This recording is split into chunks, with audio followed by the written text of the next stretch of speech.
Hi there, and welcome to this week's High Heels to Happy Feels episode. I'm Natalie, I'm Stephanie.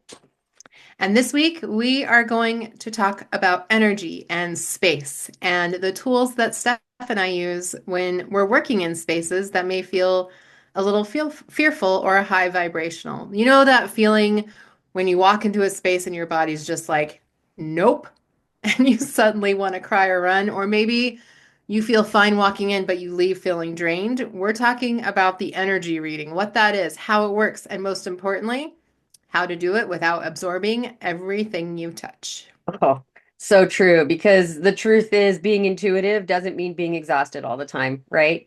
At Immersive Spirit, we are big on teaching people how to read that energy like a map, not a magnet. And whether it's a haunted house, whether it's a high stress office environment, whether it's your in-laws, going to your relatives, going to a strange party, every space carries energetic data, but it is not all yours to carry. Yep, exactly. So today we're going to share what kind of energy is around. So, what you could pick up, what to do with it, and how we do energetic grid work and remote viewing, like for our paranormal investigations, without getting too fried in that process. Yes, ma'am. Okay, so because we are definitely going to incorporate that and what that means in, the grid work. But reading a room is not just about being extrovert or psychic, right? It's your nervous system. It's already doing it. You're tapping in. You just, whether you acknowledge that you're tapping in or not, you are. Because you've got residual energy that you're walking into, which is that leftover emotional charge or an imprint that is left on a space. You have intelligent energy, and that is your conscious spirits or entities that are there and in real, they're interacting with you in real time.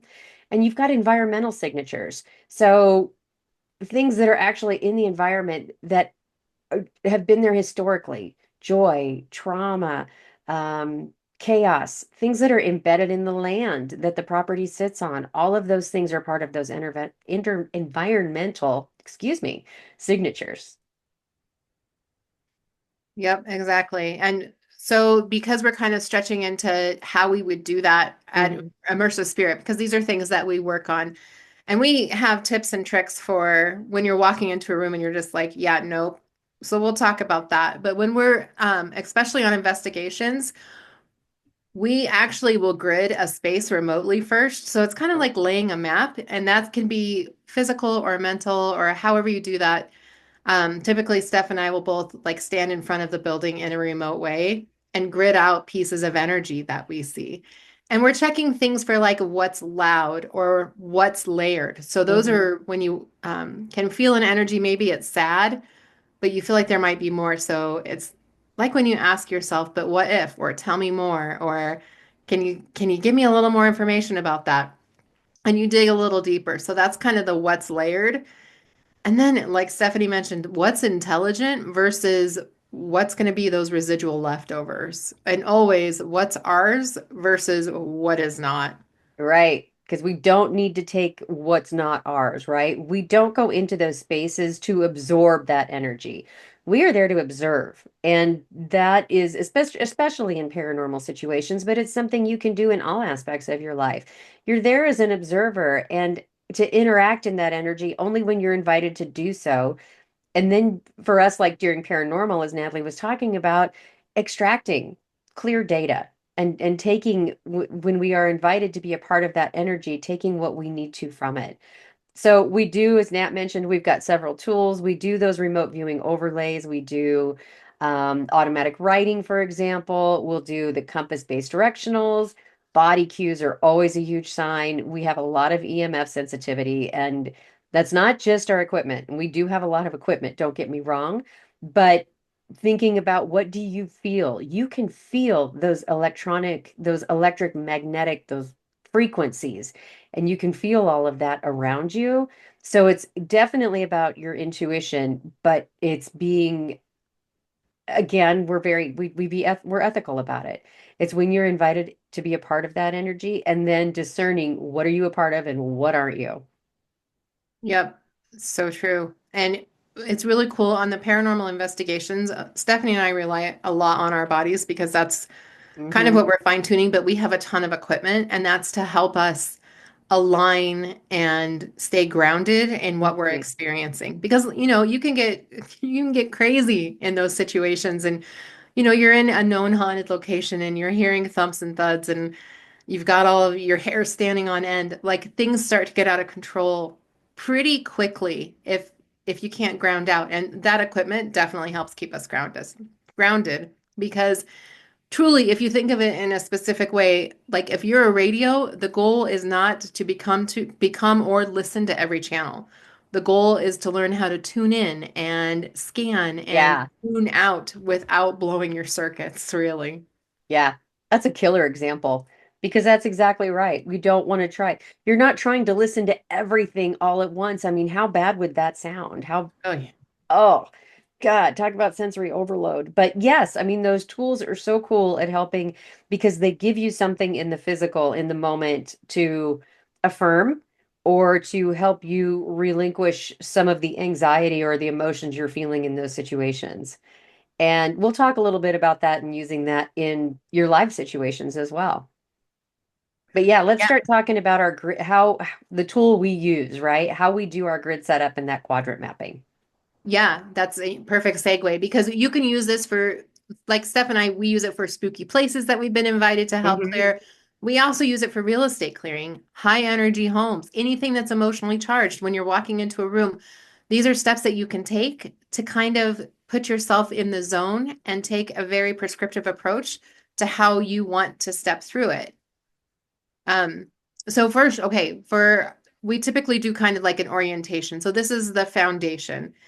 And commonly with our maybe witchy background, we face north first. Hmm. And if we're in a building, we would have our compass with us and we would locate and face north and set intentions that everything is for the highest good.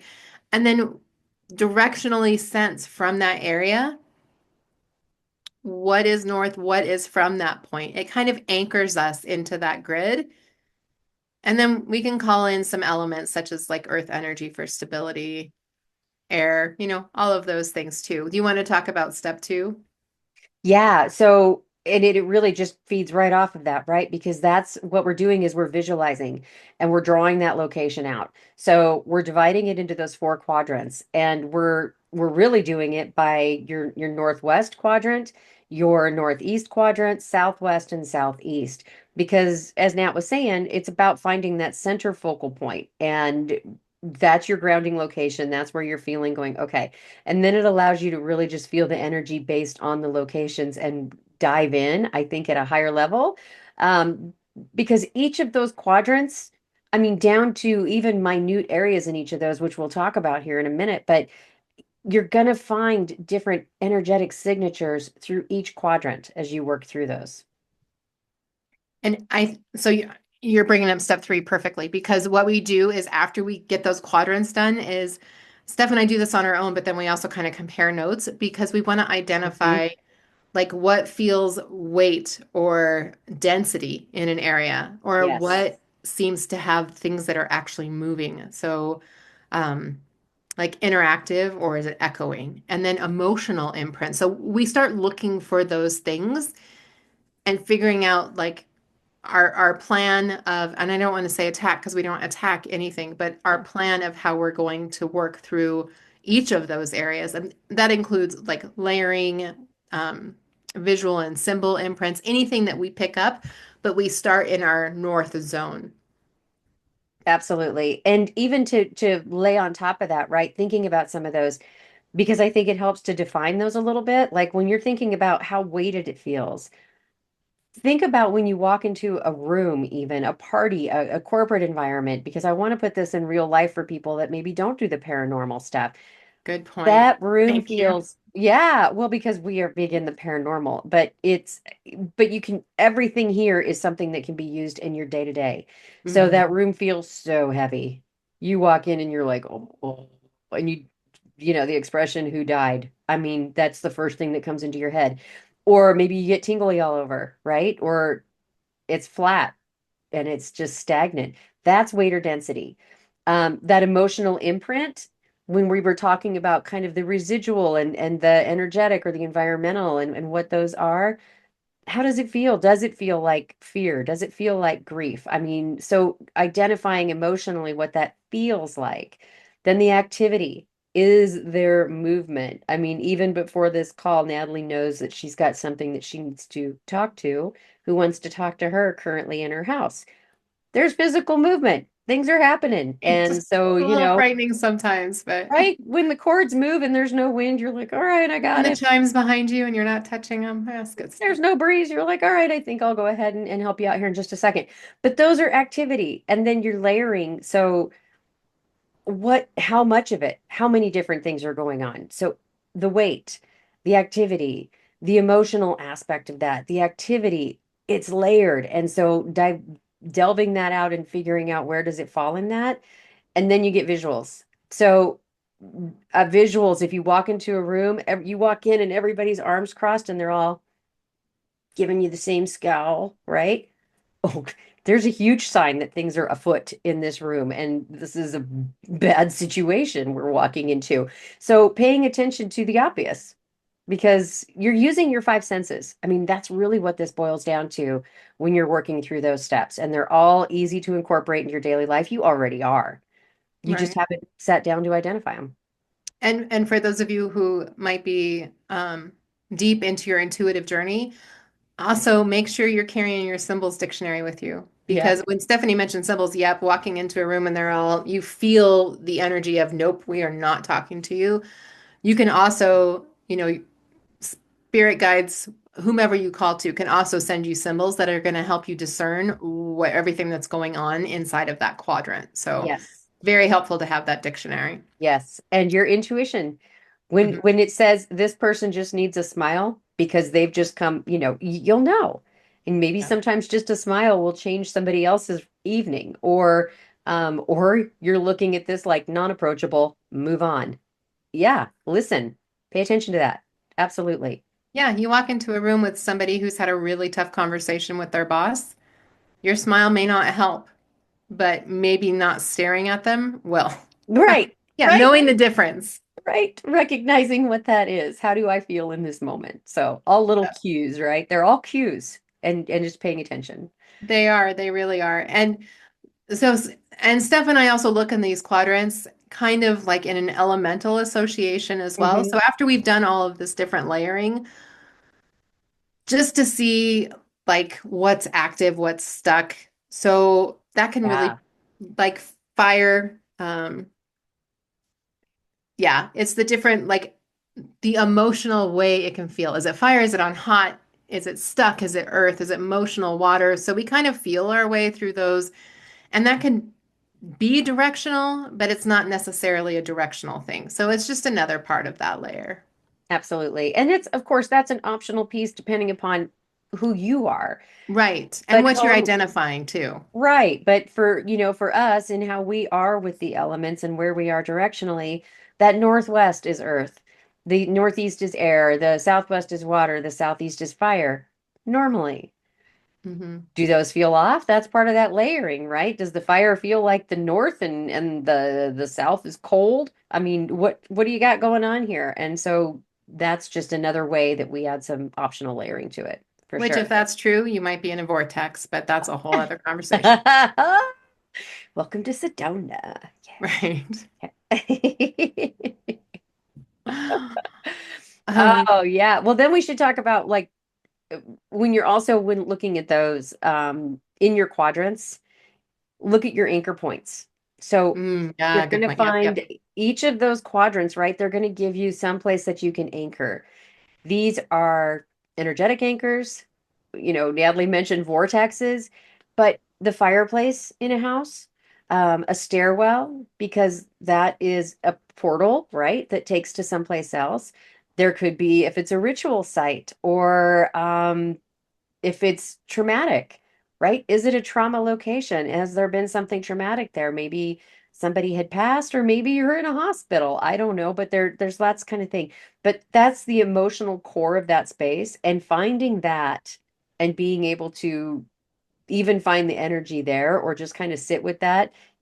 It's little things. You can seriously put your hand on the wall of a fireplace and just kind of get a vibe for the house, vibe for the Hmm. building you're in, and vibe for those things. That's all part of that energetic sensing. Everyone can do this. This is not just psychics and intuitives and mediums, it's everybody. It's just learning to recognize it and marking that and recognizing that space and then being reverent about it, honoring that space when you're in it as well. Right. And really scoping from that space because Yes, you're kind of identifying the because it's heart the of the center. home. Yeah, Right. it's the center. So and we're kind of going in and out of focus of where Hmm. we're at, but this we're trying to encapsulate every energy that we work with, and we do a lot of haunted and clearing work. So that of course is Right. kind of what Our we're big always going thing. to fall back to. Yeah. But we also have corporate jobs and we walk into corporate conference rooms and you can even pick up these types of energy through Zoom. I Oh, mean, all day long. Oh, you may not be able to say northwest, southeast, like, some of these tools may not work as well through Zoom because of course, but it works. it does work. And I'm sorry, you can get on a Zoom call and tell from people's body language visually. You can even tell from the fact that not one person is on video, the energy. If no one will come on video or no one speaks up right away, no one's chiming in with a hey, good morning, good afternoon, whatever like that, there's your sign, right? Sometimes that's it right there. So you can absolutely pick up on those cues Yeah, just the as easily silence can be virtually. deafening if you listen. Absolutely. Good Yeah. way to put it. Yeah. So after we get all of this information, so this is all like the grid work we do before we try to do any type of interaction. Same thing when you're walking in the corporate room. All of that stuff should just be stuff that you process through as quickly as you can before you interact with anybody, because knowing the space will serve you really, really well. But from there, you got to determine how you're going to handle it. So, like Right. when we're talking about haunted space, is this a space that needs clearing? Does it need help? Does it need containment? Or does it just need our communication? Do we just need to hear the story? That's So that's a great. part of it. That's huge. And noting any we did make a little bit of a list because we wanted to make sure we don't miss anything in this, right? Because we are teaching some paranormal courses as well. But noticing the entry and exit pathways. So Hmm. where's energy leaking in? And sometimes you want it to come in, but where does it have an exit path? So like we're doing crossings, for example, we create that exit point for spirit so that we can help those people and find that spot, right? And they're helping, we're using intuition, we're using guides, whatnot, to find that location, but it's still noticing whether it is an entry or an exit into whatever space you're in. And what does the energy feel like in those? Because they're portals. They ultimately are. Yep, absolutely. And it's also once you identify all of those different pathways, I mean, what's open, what's not, what do you need to open? Hmm. It's a really, like, after all of this is assessed, you identify whether you need to be in person there. Because Steph and I do a lot of remote work and it has Absolutely. worked out really good. Um, in person has been less only because it's been less of a need, but maybe there is I mean, and we do like haunted work, we do in person, but getting the space prepared for receiving our energy as well. So, like, kind of having that communication that everybody's energy is kind of in blend. Hmm. And is the space safe and ready? And can we do this in-person entry? And that's a really good call out because we do say, even when we've got a paranormal investigation coming up this fall with some students, and with that, um, we've let them know, hey, just by putting that intention there, you put out a great reminder to everybody saying, hey, you could start getting visited and start hearing more. And you're not used to that. So make sure you're grounding, make sure you're, protecting your space, doing those things, because the fact is, now they know you're coming. And Right. because we've put the intent in there, we've got the space, we've got that entire property for just this group. And so those are the kind of things that you go, oh, wow, I wasn't We ready for set that. out our energetic imprint. You've set it out, right? You've put the wheels in motion once you put it into the universe. So you do have to do those things too and putting in the work. Yeah. Yep. Yeah, for sure. Yeah. Um, and then so after Okay, so now like we're stepping through all this, but now that we're we're Right? getting to where that is, Steph and I will have a conversation and talk about the different things we've picked up and be like, this back left room really feels heavy. I think we should maybe try to clear through that or communicate with that or like the different approaches that we think that we should take Hmm. that's going to help the space, not help us, not prove anything because that's we're not out to do approval type stuff. Nope. But what does that maybe quadrant of the map that I picked up need? Absolutely. And we go from there, right? So, two things with this. Number one, if you're thinking about it in your day-to-day life, Hmm. you're thinking about what do I need? We think about it paranormally, or if we're doing energy clearings or spirit cleanings for people. And like Nat said, we do most of that remotely just because we've been able to. But we do that during our investigations as well, if spirits want to cross. And so it's thinking about what does each of those sections, those quadrants need. But when you think about that from a personal perspective in your daily life, and you're thinking about what does this space need that I could provide right now? Is it just observing and being an observer and don't let it attach? I don't want all this juice, right? I don't need everything coming from this meeting, this party, this whatever you're at, this family reunion. So maybe you are just to observe. But maybe there is some communication you're supposed to be doing here because you could be the link that pulls the energy back to where it needs to be. So it's figuring out what that quadrant needs at that level. But from there, we're moving on and saying, okay, how do we recommend in our instance, what kind of recommendations can we make to help with that space? Is it cleansing? Is it sound grids? Is it you know, protecting, grounding and clearing, protecting the entire space? Is it a blessing? Is it spell work? Is it crystals? I mean, what can we recommend to you that's going to help with the energy and shift it? Um, of course, we want to clear the spirits. We want to cross people. We want to take care of what we can do when they're willing and when they want to go. But in the human experience, there's still a certain anxiety that is in everybody's life. And so, how can we calm that? How can we shift the energy for those living in the experience currently? You can do those same types of things in your current environment. So, if you've got a very negative atmosphere at work, little things like putting a plant on your desk that can change your environment and things around you energetically.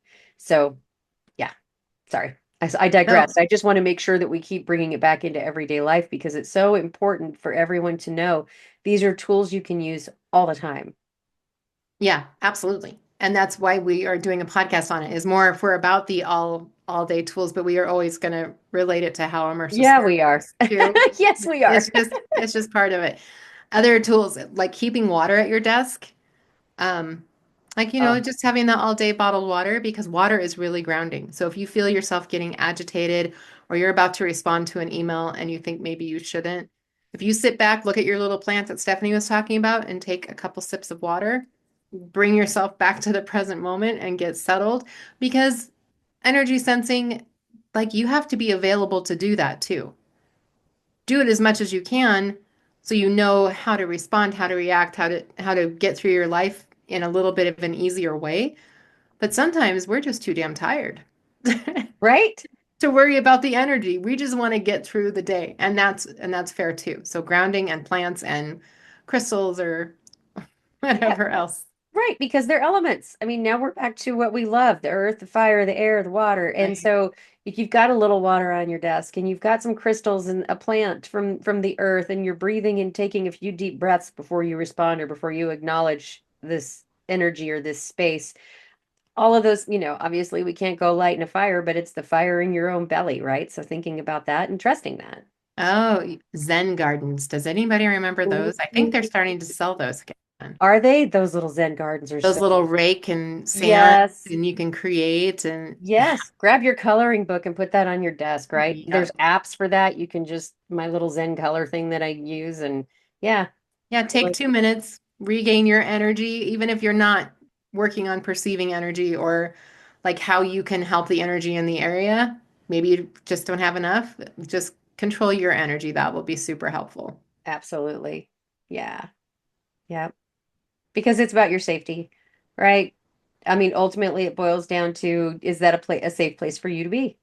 And Right. that's whether we're doing paranormal. I mean, we'll examine that too. There are times when you're like, hmm, no, not right now. We are out. Not right now. This is not the place to be. And so you have to come back when you're energetically ready to take that on or decide if that's really the best approach, if you're the one to do it. And it's the same thing with work. Maybe you're not the one to go in and tell your boss that he's a raging lunatic, or maybe you know what I mean? So those are the moments that you just and there's a lot of energy going on in the universe right now, all over the world, and you feel it. Yeah. And so it's how do you absorb it and remembering what you own and what you don't own? Because And you I gotta, think a really good kind of spooky example is Steph and I were in this double-decker haunted area, and it was pretty scary. I don't want to lie. So I was probably in a little more fear-based than I should have been, and hadn't checked my own energy. So really, it's about checking your own energy, always being aware of what you need to because it's important. So we were upstairs and just off of the stairwell. And I was getting a little bit snippy. And then I noticed Steph was also getting a little bit snippy. And we started escalating with each other, which is, I mean, we're sisters, so it's not abnormal, but it is abnormal in that way. And so finally, Stephanie looked at me and was like, I think we need to probably step outside for a little bit. And I almost took it like fighting words, but I knew it wasn't because it's my sister. But the energy of the place, um, it's not that we weren't unprepared, but we were unprepared, I guess. So, we went downstairs, we went outside, we got our bearings about us, and that's really when we created this tool and came up with let's grid this out so we are prepared when we walk into a space how we're going to feel. And that's why we think this grid work is really important. yeah, agreed. Because it is a tool, right? If you feel like you're using something and going into something with preparation, you can have all the little gadgets you want.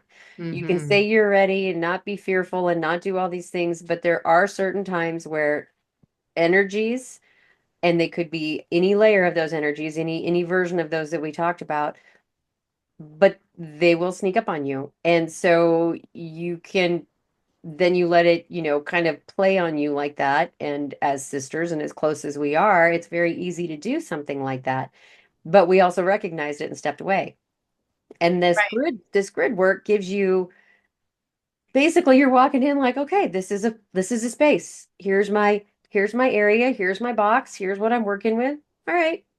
Now I feel it. All right, good. And it's easier to approach, right? Because you almost have a map. You have that guiding there for you. It Yeah, does. so It keeps true. us safe.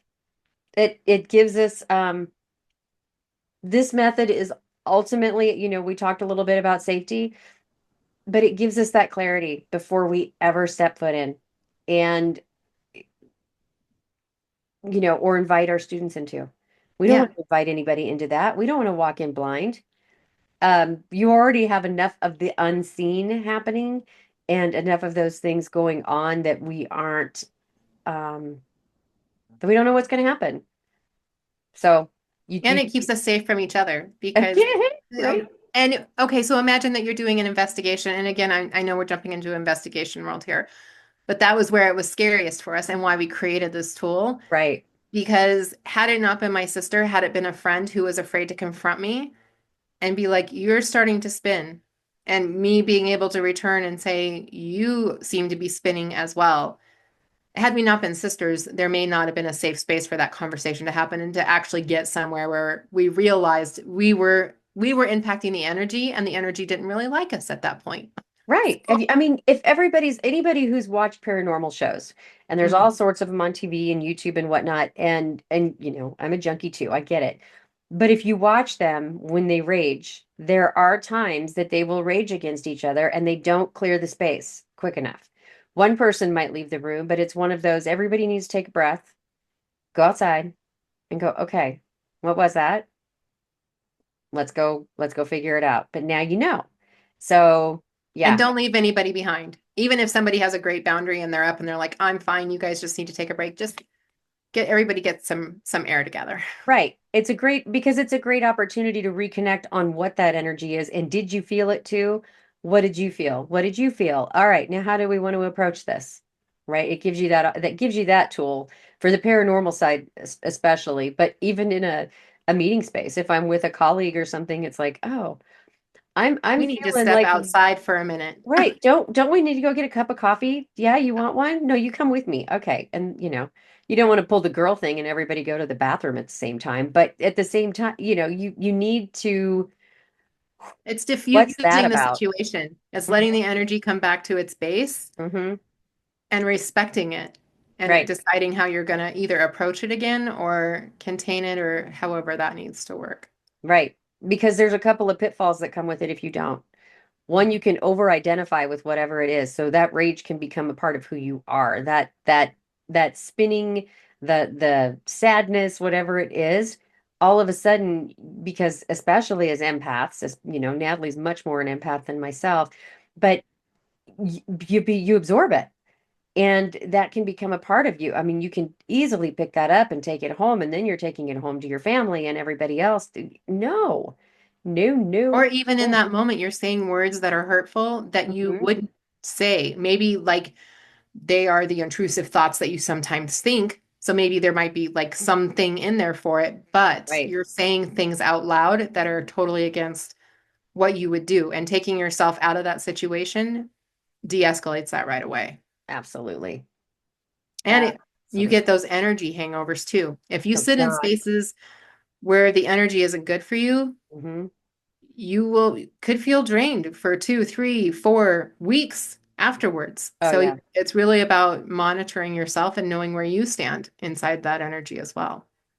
Absolutely. Because they will absolutely wipe you out and drain you. There's Hmm. just And that's everywhere. That's whether it's the bad meeting, whether it's the family reunion, or whether it's a paranormal investigation. They take something from you if you let them. And so you gotta there's tools. And so, watch for keys, right? You've got somatic signals. So things that are just very obvious about your body. Tight chest. Your chest is just really tight. Your hands are buzzing or tingling or some. You feel nauseous. I mean, you really feel like you're going to be sick. You have all of a sudden all over body chills. So, it all sounds like a good flu coming on too. But those are really big, obvious signals of those energy things that you could be picking up on every single day. Yeah, but at least if it's a flu, at all times check in with yourself. Be like, am I actually feeling sick? Am I actually getting sick? Hmm. Or if I stepped outside of this room or if I walked away from this person, would all of those things go down? So even in your emotional shifts, like Yeah. what Steph and I experienced before we created this tool, both of us were starting to emotionally spin up and uh, had realized and got away. But same thing. So you not only get the somatic symbol or signs, but you're also getting emotional shifts that maybe feel just a little bit out of place. Yep. And visual. Don't forget the Mhm. visual cues, right? So anything that's visual, you're seeing shadows and shadows is the most probably common one of it, just because there can be so much negative energy, and that brings in some shadow type situations. Um, but auras, looking at auras around people, I, you'll see those colors shift.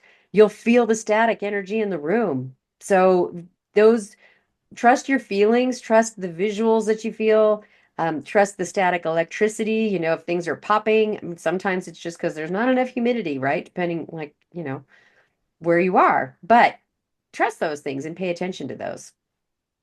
Yep, absolutely. And prepare for these situations. So whether you're going into again a corporate meeting, if it's take a couple of breaths at your desk Hmm. before you're going to go into a 20-person meeting. Put a boundary up, know your space and feel comfortable in it for real. Absolutely. A few deep breaths go a long way, They right? do. Right. And setting that boundary, putting that boundary around yourself. Nothing negative in here, nothing not meant for me. It's not coming through, not happening. This way, your bubble is up before you even go into that space. Yeah, And so there's, always just protect yourself no matter what you're walking into and be vigilant and aware and mindful of everything that's happening around you yep, because when you see it, you can name it, you can sense it, and you can respond rather than react to it. right, right? It's trusting your body, trusting the Mhm. reactions to your body. So you're scanning, you're paying attention, and you're doing that. Yeah, absolutely. And there's a really cool mantra. I love this mantra. I sense clearly, I choose wisely, I release what isn't mine. Yahoo. Cheers, Simple, cheers for that. right? Simple, straightforward. I sense it, it's clear, I'm choosing wisely, and I release what isn't mine. Because, Because we are all in energy all the time, all day long, mm-hmm, touching our phone and everything we do, we are exchanging energy. yep, absolutely. Totally agree.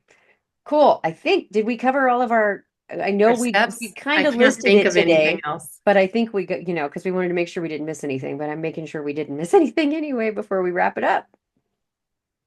I can't think of anything else we do. Although we keep creating steps. Each new place we go to, we're like, oh, we should have totally done that. Right? And then it goes in our notebook. Well, and this list is more about the grids. It does not include all the equipment Oh, setup. It no, doesn't yeah, include all no. the other stuff and crystals and things, keep that in This is mind. the starting point of, This is just mind bracing. Here we go. yeah. I'm getting myself mentally and emotionally ready for a space. And it could be a very large meeting, and I do the same thing, quite honestly, without being able to unfortunately call all the quarters. But yeah, the same principles apply. So yeah.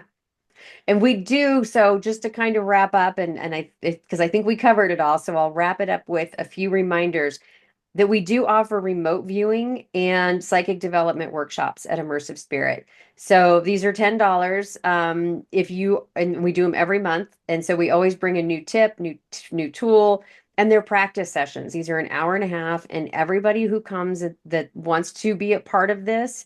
That wants to be included, will ask individual questions and let everybody in the room examine that because it's an opportunity to really develop your own skills that, again, everyone has, but it's all part of energy sensing, right? It all works out to that same thing. So we invite you to join those workshops. You can find them on the events page at immersivespirit.com. If you want to become an Immersive Spirit member, part of our IS Town Square, we would love to have you. Right now, it's still $7 a month. We will be raising that in June just because we do offer 5 different workshops every month that are included. So our new moon, our full moon intention setting and release party. Then, of course, the remote and psychic development workshops. And then we've got a new one we started last month, which is called our Energy Circle, which is a monthly group energy. We raise vibrations and have an hour that is dedicated to just raising all of our vibrations, and those are included for our immersive spirit members for that $7 monthly fee. So I wanted to get Yeah. that out. The Good only stuff. Oh, go ahead. Yeah, sorry. No, just good stuff. Yep. The only other thing is don't forget about living your soul. We've got of course the foundation for spiritual living, which is a huge year-long program that has all of our course material included and courses that are not offered. So it's giant. It really is. So everything from learning more about the Akashic records to astrology to learning how to read tarot. It's And all paranormal and investigations. paranormal We have that in investigations. there too. Don't forget the paranormal And investigations. wait, so when are we're going to have that out sometime this week, next week for people to That's the participate in. goal. Yeah. And it is not cheap. We'll offer it initially for a discount because we'd love as many people to participate as possible. But we will tell you for those that have already been through it, the amount of content is well worth what you receive because there are so much detail. We're starting, we have several starting in the magical month this month, which is all of our divination tools, spell casting, um, Lots gosh, of just very cool stuff. right? And then we move in through our manifestation program, and then we've got paranormal, and then astrology. We've got Yeah. Akashic records, learning about your chakras and auras, and yeah, I It's there's a lot. it's a That's why lot. it's a year though. And It yeah, it is a year, and so it requires dedication. It does require dedicated. Now, you want a smaller synopsis that doesn't include all of those things, but we do have the framework for living your soul, which is only 6 weeks. So there is that opportunity as well, and it is amazing. So we've also got a free tool that we will be launching finally this week that has a soul map toolkit, right? Your whole soul map toolkit is there. So it's your soul pillars, your four soul pillars, and we are super excited to finally just share that with everybody because it's the foundation of who we are. Yeah, the heart activation and the mind Yeah. reclamation and like so cool free tools. 5 free tools. Like it's amazing. Yeah, it is. Yep. No strings on those. Nope. They're Nope. freebies. So they'll be out there. And they will actually be part of another website we are launching, immersivespiritliving.com. So you will be able to find those big core programs that I just talked about, our free tools, as well as our manifestation, the framework for living your soul, and the foundation for spiritual living will all be, you'll find details and information there that will help you decide what's the best path for you if you're interested. So, I'm on information overload now and I work here. I know. Me too. And we create it, so it's definitely information overload. But more soon, so stay tuned for all of that. But for now, protect your space. And it's your energy and you don't need to absorb other people's garbage. So just know what you're dealing with when you walk in. Use this tool. It's a great way to set you up for success in any situation that you're going to go through. Set your grid, understand your space, and make sure you've surrounded yourself with all the good things that are presented by the world. And we'll see you next week. I'm Stephanie. And I'm Natalie. From high heels to happy feels and from immersive spirit. Have an amazing rest of your week ahead, and we will see you next week. Bye bye.